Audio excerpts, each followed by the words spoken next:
আদম সন্তান যখন গুনাহ করে, একটি করে গুনাহ করে, একটি করে দাগ পড়ে।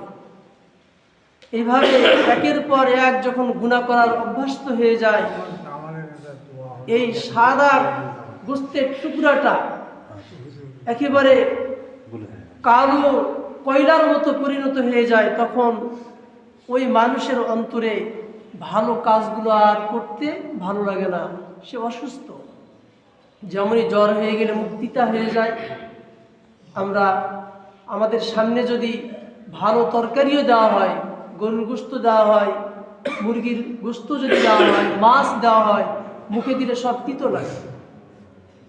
অর্থাৎ এই জ্বরে আপনাকে বুঝাইতেছে যে আপনাকে আর কোনো কিছু কি লাগতেছে না, ভালো লাগতেছে না। তেমনি মানুষ গুনাহ করার অভ্যস্ত হয়ে গেলে যখন এই গোস্তের টুকরা কালো হয়ে যায়, তখন ভালো কাজ করতে আর ভালো লাগে না।